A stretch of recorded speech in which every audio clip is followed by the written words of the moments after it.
आपको समझना पड़ेगा कि आज की जो परिस्थितियां हैं उनसे आपका भविष्य कैसे बनेगा।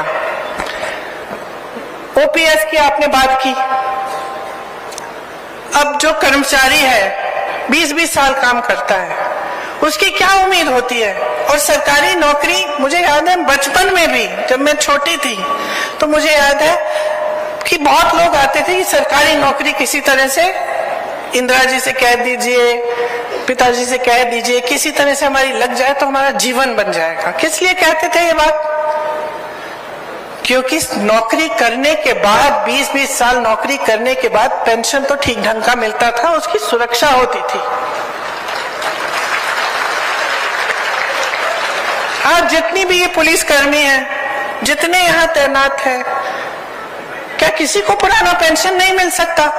जब आप मांग उठाते हैं तो आपको कहा जाता है कि पैसे नहीं है इसके लिए। तो अगर इसके लिए पैसे नहीं है तो बताइए, इतने बड़े बड़े उद्योगपतियों के कर्ज माफ करने के पैसे कहां से आए? जो हजारों करोड़ रुपए इनके माफ होते हैं वो पैसे कहां से आए? जो मोदी जी 2 हवाई जहाज अपने लिए विदेश में जाने के लिए खरीदते हैं, एक 8,000 करोड़ का, दूसरा 8,000 करोड़ का, 16,000 करोड़ के 2 हवाई जहाज सिर्फ अपने लिए खरीदते हैं, उसके लिए पैसे हैं। 20,000 करोड़ रुपए के आपके पास है खर्चने के लिए नए संसद को बनाने के लिए, जबकि पुराना संसद ठीक तरह से चल रहा है। उसका सुंदरीकरण करने के लिए आप 20,000 करोड़ रुपए खर्च करने के लिए तैयार हैं, लेकिन किसान की मांग, किसान का कर्ज माफ नहीं करेंगे। ओपीएस के लिए आपके पास पैसे नहीं है। तो आज की सच्चाई ये है, असलियत ये है, आपने देश को अनगिनत शहीद दिए। इस सरकार ने क्या किया? आपके लिए अग्निवीर ले आए। जब मैं किसानों के लिए लखीमपुर खीरी में आंदोलन कर रही थी, उस समय जब इन्होंने किसानों को कुचला था जीप के नीचे, तो हम उनके परिवार से मिलने के लिए जाना चाह रहे थे, हमें रोक दिया गया। तो हमने, रात का समय था, हम निकल गए अपनी गाड़ी से, हम चले गए कि हम किसी न किसी तरह हम पहुंचेंगे परिवारों के पास। पुलिस ने सब जगह वो नाकाबंदी की हुई थी, हमें ढूंढ रहे थे, हम ऐसे ही निकल गए गाड़ी में पीछे छुप के।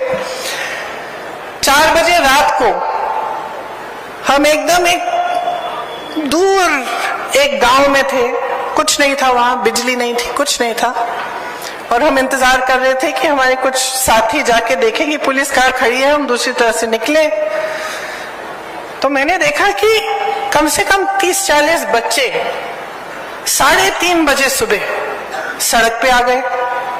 तो मैंने अपने साथियों से पूछा, ये क्या हो रहा है? अरे दौड़ लगाने आए हैं। मैंने कहा, दौड़ किस लिए अभी इस समय? कहते नहीं है, दौड़ लगाने आए हैं क्योंकि सेना में भर्ती होना चाहते हैं।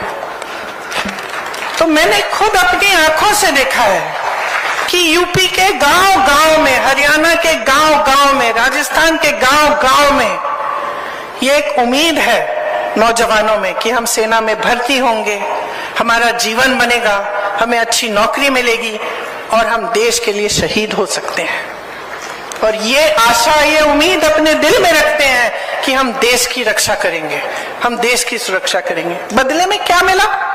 4 साल की स्कीम कि आप सुबह ऐसी दौड़ लगा रहे हो, ट्रेनिंग कर रहे हो, हर तरह की मुश्किलों का सामना करके आप सेना में भर्ती होने की कोशिश करेंगे, और सेना में भर्ती होने के बाद 4 साल बाद आप घर वापस आ जाएंगे और आपको वो भी बेनिफिट्स नहीं मिलेंगी जो बाकी सेना में मिलती है। तो आजकल जब मुझे नौजवान मिलते हैं, मुझे कहते थे हम तो इस बार तो हम भरेंगे ही नहीं एप्लीकेशन, हम भर्ती ही नहीं होना चाहते, क्या फायदा है दीदी? तो जहां जहां आप देखो, ये सरकार आपको दबाने की कोशिश करती है और आपके भविष्य को नकारती है, सिर्फ अपनी सत्ता, अपना भविष्य देखना चाहती है। आज बेरोजगारी इस देश में 45 सालों में सबसे ज्यादा बढ़ गई है। जैसे मैंने कहा, जहां जहां से रोजगार बनना था वो तो खत्म कर दिया आपने। जो छोटे कारोबार थे, छोटे बिजनेस, छोटी दुकानें, यहां से भी रोजगार बनते थे, क्या किया? नोटबंदी लाए, जीएसटी थोप दी। अब हर चीज पे जीएसटी, सब कुछ महंगा हो गया, दुकानदार अपनी कमाई नहीं कर पा रहा। तो जहां जहां से रोजगार बनने थे वो सारा खत्म कर डाला। ऊपर से महंगाई इतनी बढ़ा दी कि प्रदेश की सरकारें आपके लिए महंगाई राहत कैंप लगा रही हैं। आपके लिए प्रदेश की अशोक गहलोत जी की सरकार महंगाई राहत शिविर लगा रही है, क्योंकि महंगाई भाजपा की जो देश में जो सरकार है केंद्र में, उन्होंने इतनी बढ़ा दी है। मेरी बहनें बैठी हैं, आपको मालूम है जब कुछ पकाना पड़ता है या कोई त्योहार होता है, अभी दशहरा था, अब दिवाली आएगी, तो मन में क्या बात है कि किस तरह से मैं करूंगी। आप कुछ खरीदना चाहते हैं घर के लिए, धनतेरस आएगा, धनतेरस पे खरीदना चाहती हैं, तो आपके दिल में हमेशा ये बात होती होगी कि कैसे करूंगी, कमाई तो कम हो